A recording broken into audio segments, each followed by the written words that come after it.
What is up, Dynasty fam? Welcome into the show. Got a good show for today. Going to be talking about our waiver wire pickups heading into NFL Week 9. So, hope you guys are doing well. We had a pretty good week as far as fantasy. A little bittersweet, though, as far as for the Minnesota Vikings. Got the win, but lost Kirk Cousins, guys, to an Achilles injury. So tough. Could not put on the chain for today with that Vikings win. So looking like not going to be good. We will talk about that quarterback situation and see how it will look like and what are some possibilities heading into week 9 for the Minnesota Vikings, but not looking good. Had a couple games in a row that we won, 2 games in a row, good win against the Niners, another good win, but not looking good for the Minnesota Vikings.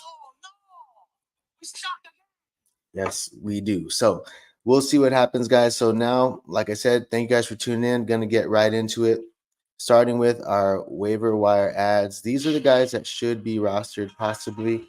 Oh, there we go. The guys that should be rostered more than likely in your leagues. We talked about some of these guys last week, guys. Leonard Fournette, we definitely talked about him. I think we talked about him actually 2 weeks ago, but we'll start off with Pierre Strong. If you're new to the show, guys, the guys that have the asterisk are the guys that we like more so. So we first start off with guys that are 50 to 60% rostered more than likely. Then we'll go for the deeper dive on the next side, which is players that are under 50% rostered. So starting guys at the RBs, we have Pierre Strong. Another solid performance, guys. Good game for him. We had him on the show last week. Ford played in this game. Strong still got 10 carries for 41 yards. Got a reception also for 41 yards. So snaps went 27 to Kareem Hunt. Jerome Ford got 26. And we had 24 for Pierre Strong. As far as the routes, he matched Jerome Ford with 10 routes. Kareem Hunt led in routes run with 11, so only one more. Then for the carries, it was 14 for Kareem Hunt, 9 for Ford, and 10 for Strong. So definitely some good, decent opportunity right now for Strong. We'll see how it goes, but Ford also not 100%, so something to monitor going forward.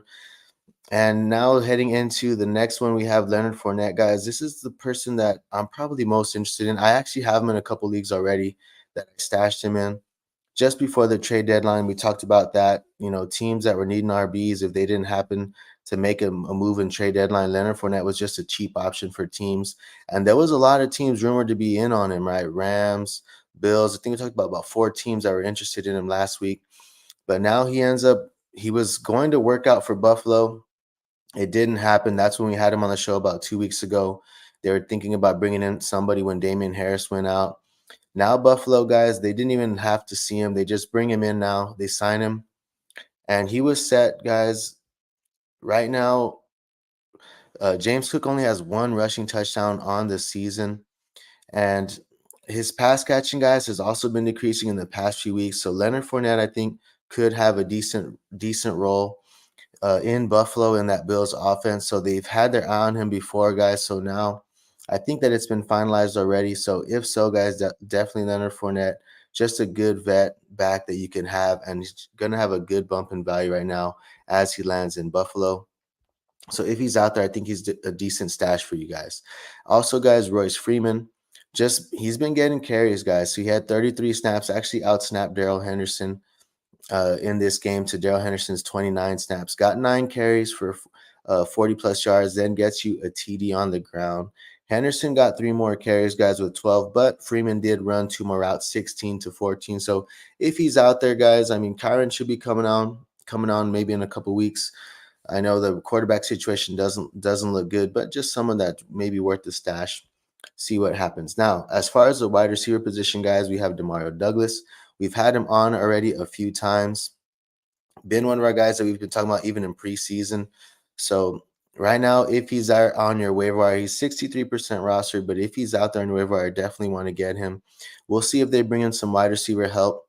With the trade deadline being tomorrow, they have a few hours still to make a move. We'll see if it happens, guys. But he led the team in snaps this week and also in targets. He had 5 targets. He had actually 7 targets and he went 5 for 25 yards. So not too much yards, guys, but he's definitely showed some playmaking ability this season already. 6 targets last week, went 4 for 54. Also got a rushing attempt last week for 20 yards. Got a rushing attempt this week. I think it was only like 5 yards. It wasn't that much, but still getting some opportunity. And right now we have Bourne, guys. Kendrick Bourne going to be out for the season. Also, Devontae Parker dealing with some concussion issues. Juju was back as well this game, guys, and still didn't matter. Juju got the TD in there, but Douglas pretty much led them this game. So looking at that depth chart right now, it looks like DeMar Douglas is the wide receiver 1 currently for the New England Patriots. Now going into our other wide receiver we like, guys, is going to be Khalil Shakir, 51% rostered, so he's more than likely could be out there on your waiver wires. Kind of been abandoned already after his rookie season by a lot. But with no knocks, guys, it allowed for pretty much more 3 wide receiver sets. So Shakir got to play a lot of snaps. He played a season high 65% of the snaps. He also got 6 of 6, guys. So 6 targets, went 6 for 92 yards, 15.2 fantasy points. Was also 4 for 4 last week, guys. 35 yards in their last game. It wasn't last week because they're on bye, but last game he had 4 receptions for 35 yards on only 34% of the snaps. So definitely Khalil Shakir, someone that is trending up in that Buffalo offense. Now for the QB position, guys, we have Tyson Bagent. Right, he had a decent first outing. This game he struggled against the Chargers, but he did throw for 235 yards, got 2 interceptions.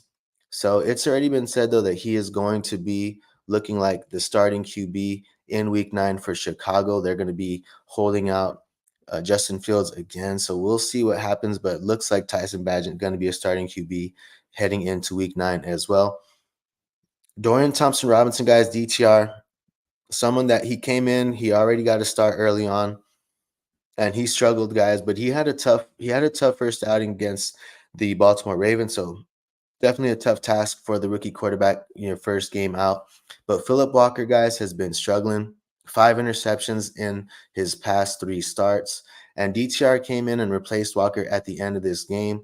So who knows what's going on with Watson? Also, guys, it was said that he was cleared to play this week, and he didn't play. So I don't know what's happening there. But if Watson is out, I think DTR could get another shot, and I think he deserves another shot in my opinion.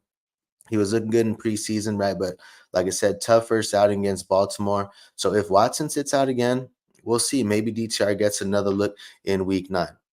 So before we get into our deeper waiver wire ad, guys, again, thank you guys for tuning in. We forgot to do the welcome sign, but thank you guys for tuning in to the show. Hope you guys are enjoying the content. And guys, if you want to support the channel, be sure to like, subscribe on our videos. And another way you can support the channel, guys, would be joining Thrive Fantasy using our promo code DynastyFam. You get 100% price deposit match from anywhere from $25 to $250 if you're into prop betting. So again, guys, thank you guys for tuning into the show. Be sure to like and subscribe, and also give us some comments, guys, maybe on some of your thoughts on some of these players, maybe some guys that you like to stash or add heading into Week 9. So now we're going into the deeper waiver wire, guys. We have Pierre Strong is on there on accident, guys. So it's going to be Chase Edmonds. We already talked about Pierre Strong, but pretty much returns from IR, guys. Only got 3 carries for 5 yards. So pretty much on par of that Tampa Bay backfield, right? That Tampa Bay backfield, everybody really on the ground has been mediocre at best. So he comes straight off of the IR, gets a couple carries. He also got some targets, got 2 receptions, right? So pretty much going to be Chase Edmonds, I'm just thinking as pretty much a handcuff right now, pretty much the RB2 behind Rachaad White. So I'm not thinking he's going to overtake Rachaad White, but if something were to happen to Rachaad White, Chase Edmonds is just a decent handcuff to have that could come into some workload if an injury were to occur. Then you have Darrington Evans, guys, a deeper dive, only 11% rostered. And he's been doing pretty good with the opportunities that he's gotten. Last week in Week 7, he got 14 carries, 3 targets, right? Then Roshan returns, so he definitely got a bump down. Only 4 carries, 18 yards, but he did punch one into the end zone. And he also got four targets, right? 3 receptions for 22 yards. So he's been playing pretty decently, guys. So we'll see something to monitor in that Bears backfield, but maybe he can earn some more touches. Someone just kind of speculative add in the meantime. Now going into the wide receiver position, guys, we have Jamison Crowder. Crowder, we just went nuts this game, guys. 7 for 95 yards this week, got you a touchdown. So if Curtis Samuel is out again, looks like Jamison Crowder, right? He was third in routes, jumped even Dyami Brown, who had 0 targets, guys, in this game. So Jamison Crowder, just a good little fun little speculative ad. We'll see what happens. I mean, Sam Howell threw for nearly 400 yards, basically. Just a fun little offense to have a piece of right now. And like I said, if Curtis Samuel were to miss more time, maybe Jamison Crowder gets a little bit increased opportunity in that wide receiver room. Now, going into the next wide receiver, we have Noah Brown. In this week, guys, another interesting thing, guys, was Tank Dell straight back from injury or the concussion protocol led them in snaps. But Noah Brown was second in snaps and routes for the Houston Texans. So Robert Woods is dealing with an injury. And Noah Brown was also second in targets with 5 targets. He had 3 for 57 yards, guys. So back-to-back weeks with 5 targets. So Noah Brown, a good little ad. We'll see, monitor the situation with Robert Woods. But I think even with Robert Woods back, Noah Brown could still earn some snaps. And they didn't even throw the ball that much. It was kind of a weird game for Stroud. I think he was only like around 150 yards, if even that. So I think, like I said, Noah Brown, just a good little speculative ad in a decent offense, right? Especially for the wide receivers right now. We had Nico Collins and Tank Dell both having good starts to the season. And now going into Miko Hardman, guys, he lands in KC. We talked about him a couple weeks ago about grabbing him just for the possibility of possibly him getting traded. That happens now. He's in Kansas City. 3 targets in his first game back on only 16% of the snaps. I think he got 2 targets his past game, but what I like is that the snap share increased. He went to 36% of the snaps. So someone just to keep an eye on, guys, right now in that wide receiver room. You can add him. They have Justin Ross, right, was dealing with some legal issues. They had Justin Watson back, but just someone to monitor on your waiver wire. Speculative ad to see if you were to increase in target share and increase in opportunity and snap share in that KC room right there tied with Mahomes. And he's had some familiarity there as well with Mahomes, a little bit of chemistry. So we'll see if he connects on a couple of deep balls. Definitely going to be someone that's going to be a top waiver priority for others pretty soon here. Now, the last one is a little bit is interesting, guys. Van Jefferson, Atlanta traded for him. Pretty much he led Atlanta already, guys, in routes run. He ran 34 out of 43 routes this game. He was second in targets behind London with 5, right? London had 6. Matt Collins also, guys, only ran 6 routes. Matt Collins was pretty much that other guy behind London. And he's pretty much getting phased out, guys, with Van Jefferson here. Even Kadero Hodge ran more routes and Scotty Miller all ran more routes than Matt Collins. So London also dealing with the groin injury, guys. They're taking on the Vikings next week. So you might even possibly have the upgrade in quarterback. I think Heineke is an upgrade to this Falcons offense. And if London's out and Van Jefferson looks like he may be the lead guy or the lead wide receiver with the Tyler Heineke led offense heading into week 9. So definitely someone that I'm interested in scooping up. Deeper leagues, right? 47% rostered, but definitely interesting name for this week. Now getting into the QBs, guys, we have Clayton Tune. Dobbs, pretty much, guys, they've seen enough of Dobbs. He had 2 picks this game, and they're saying if Murray cannot go this week, which I don't know if Murray's going to play, but they're saying if he doesn't go, Clayton Tune will be the next man up and get a look this week. So he showed some good plays in preseason, right? So we'll see what he can do if he gets a shot this week. Now the next spot is going to be pretty much the Minnesota Vikings QBs, guys. Who knows what is going to happen there? I think it's just a lot of speculation. And right now, it's looking like it's going to be Jaren Hall, at least for now, based on what we know. Nick Mullins is still on the IR. He cannot return yet. So Jaren Hall is looking like he may get the start. But this was Kevin O'Connell said that they're still going to possibly look into bringing someone in. Obviously, guys, so if they do that before, they'd have to do this really soon. If not, they're probably going to go with Jaren Hall, as he's been there in that offense, been practicing and all that. They're probably game planning already with Jaren Hall. So he may get this start this week. If I was going to go long term, I would probably put my money on Nick Mullins. But I think they'll bring in somebody, guys. I think they're going to bring somebody in free agency. They're 4-4. They're on a 2-game little winning streak. I just don't see them running with Jaren Hall. That's pretty much, I don't want to say folding the season, but it seems like it would be folding the season. So I think they'll try to bring in somebody. There's a couple of names out there that are interesting. There's already rumors going around, maybe Colt McCoy. That's kind of a name that I like, right? He's had some familiarity already with Kevin O'Connell. Also, other names that are interesting, maybe Andy Dalton, right? And you have Jacoby Brissett out there still, right? Maybe they can trade for Jacoby Brissett, Case Keenum, maybe Jameis Winston. So there's definitely some interesting names out there that are behind other quarterbacks that we could maybe, or the Minnesota Vikings could possibly bring in.